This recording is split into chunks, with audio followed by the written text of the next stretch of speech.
આકાશવાણી સમાચાર બકુલા પરમાર વાંચે છે. સૌપ્રથમ મુખ્ય સમાચાર.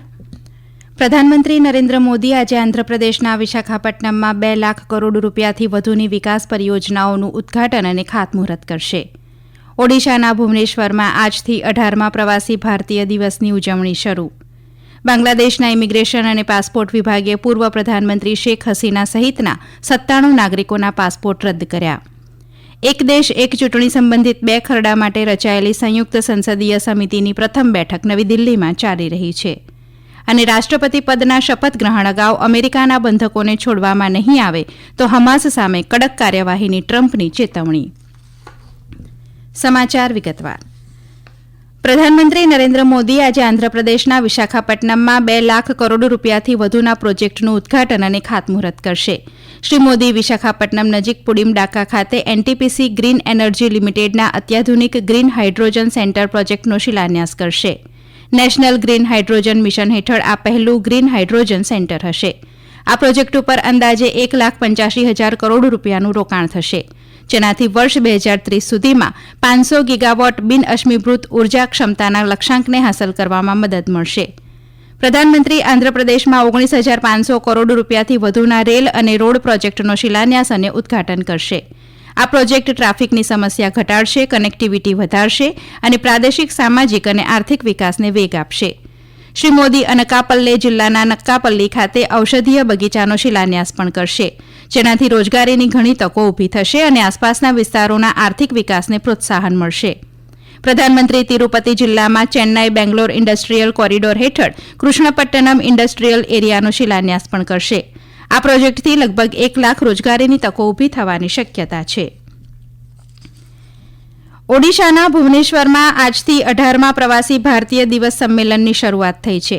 ઓડિશા સરકાર 75 દેશોમાંથી સંમેલનમાં ભાગ લઈ રહેલા લગભગ 6,000 બિનનિવાસી ભારતીયો સમક્ષ રાજ્યની સમૃદ્ધ સંસ્કૃતિ અને વારસાનું પ્રદર્શન કરી રહી છે. આ સંમેલનની શરૂઆત યુવા પ્રવાસી ભારતીય દિવસ ઇવેન્ટ સાથે થઈ હતી, જેનું આયોજન ઓડિશા સરકાર દ્વારા કેન્દ્રીય યુવા બાબતો અને રમતગમત મંત્રાલયની ભાગીદારીમાં કરવામાં આવ્યું છે. આજે યુવા પ્રવાસી ભારતીય દિવસમાં કેન્દ્રીય મંત્રીઓ એસ જયશંકર, પવિત્રા માર્ગેરિતા, મનસુખ માંડવિયા અને ઓડિશાના મુખ્યમંત્રી મોહન ચરણ માંઝી ઉપસ્થિત રહ્યા છે. બાંગ્લાદેશના ઇમિગ્રેશન અને પાસપોર્ટ વિભાગે 97 લોકોના પાસપોર્ટ રદ કર્યા છે, જેમાં બરતરફ કરાયેલા પ્રધાનમંત્રી શેખ હસીનાનો પણ સમાવેશ થાય છે. ગત જુલાઈમાં થયેલી હત્યાઓમાં તેમની કથિત સંડોવણીના કારણે આ કાર્યવાહી કરવામાં આવી હોવાનું બાંગ્લાદેશ સરકારે જણાવ્યું હતું.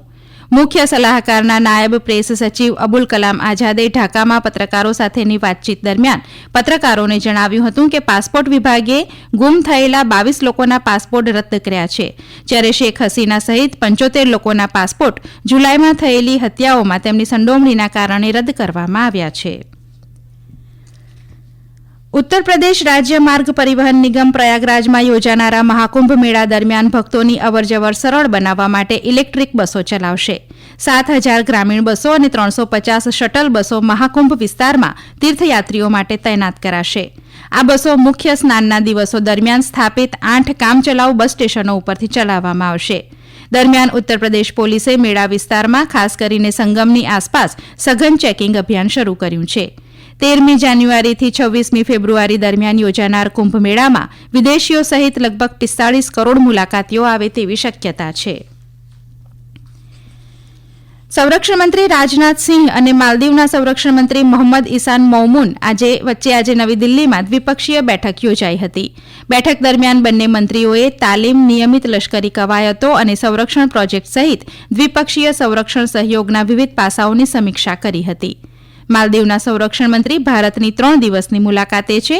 તેમના રોકાણ દરમિયાન તેઓ ગોવા અને મુંબઈની પણ મુલાકાત લેશે. કેન્દ્ર સરકારે પૂર્વ રાષ્ટ્રપતિ પ્રણવ મુખર્જીનું સ્મારક બનાવવા માટે રાજઘાટ સંકુલ હેઠળ નેશનલ મેમોરિયલ કોમ્પ્લેક્સમાં નિયુક્ત સ્થળ નક્કી કર્યું છે. પૂર્વ રાષ્ટ્રપતિની પુત્રી શર્મિષ્ઠા મુખર્જીએ પ્રધાનમંત્રી નરેન્દ્ર મોદીને મળીને આ માટે તેમનો આભાર વ્યક્ત કર્યો હતો. આ સમાચાર આપ આકાશવાણી ઉપરથી સાંભળી રહ્યા છો. આ સમાચાર આપ અમારી YouTube channel AIR news Gujarat ઉપર પણ સાંભળી શકશો. વધુ સમાચાર માટે અમારી વેબસાઇટ newsonair.gov.in/gujarati અને અમારા એક્સ હેન્ડલ AIR_news_ABAD ને ફોલો કરશો.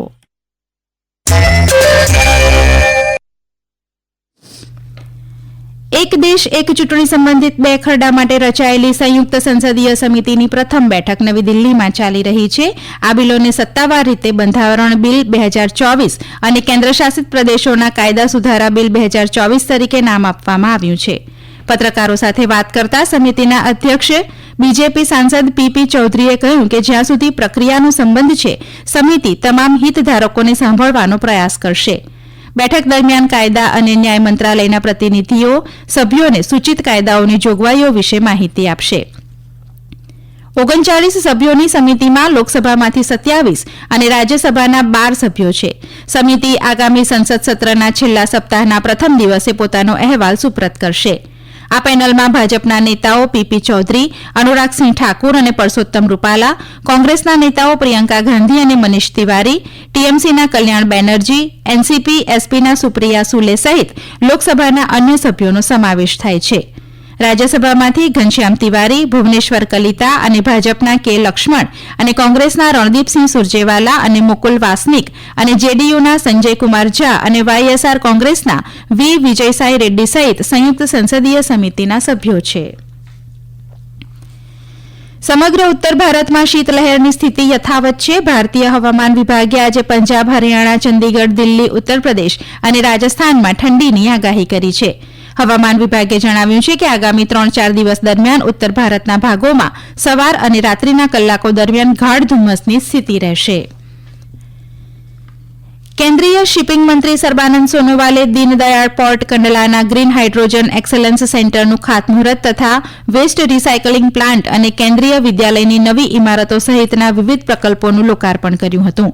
શ્રી સોનોવાલે કંડલા મહાબંદરના ભાવિ આયોજનો પૈકી 57,000 કરોડના નવા 2 પ્રકલ્પ આકાર પામશે તેવી જાહેરાત કરી હતી, જે પૈકી ક્રીક બહાર 27,000 કરોડ રૂપિયાના ખર્ચે નવું મેગા ટર્મિનલ પોર્ટ અને 30,000 કરોડ રૂપિયાના ખર્ચે શિપ બિલ્ડિંગ પ્રોજેક્ટ શામેલ છે, જેથી કંડલા પોર્ટ આગામી સમયમાં મેગા ટર્મિનલ પોર્ટ બનશે. અમેરિકાના ચૂંટાયેલા રાષ્ટ્રપતિ ડોનાલ્ડ ટ્રમ્પે હમાસને ચેતવણી આપી છે કે જો તે 20મી જાન્યુઆરી પહેલા ગાઝામાંથી અમેરિકાના બંધકોને મુક્ત નહીં કરે તો સ્થિતિ વણસી શકે છે. એક પત્રકાર પરિષદમાં બંધક બનાવાયેલા અમેરિકન નાગરિકોની મુક્તિ અંગેના પૂછાયેલા પ્રશ્નના જવાબમાં તેમણે કહ્યું હતું કે તેઓ 20મી જાન્યુઆરીએ અમેરિકાના 47મા રાષ્ટ્રપતિ તરીકે શપથ લેશે.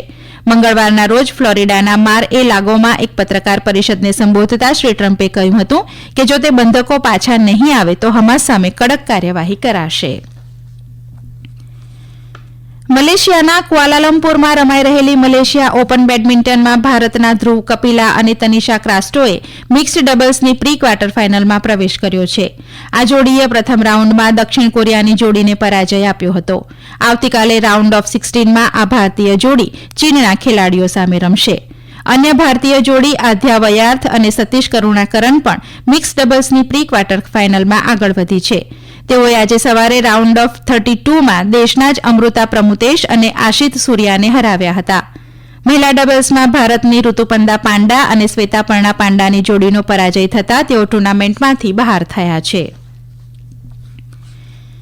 ખો-ખો વિશ્વકપ 13થી 19મી જાન્યુઆરી દરમિયાન નવી દિલ્હીના ઇન્દિરા ગાંધી ઇન્ડોર સ્ટેડિયમમાં રમાશે. ભારતીય ઓલિમ્પિક સંઘના સહયોગથી ખો-ખો સ્પર્ધાની આ પ્રથમ આવૃત્તિમાં 20 પુરૂષ અને 19 મહિલા ટીમો ભાગ લેશે. પુરૂષ અને મહિલા ટુર્નામેન્ટની શરૂઆત ગ્રુપ સ્ટેજથી થશે અને ત્યારબાદ નોકઆઉટ રાઉન્ડની મેચો રમાશે. દરેક ગ્રુપમાંથી ટોચની 2 ટીમો ક્વાર્ટર ફાઇનલ માટે ક્વોલિફાય થશે. પુરૂષ અને મહિલા ટીમોને 4-4 ગ્રુપમાં વહેંચવામાં આવ્યા છે. અંતમાં મુખ્ય સમાચાર ફરી એકવાર.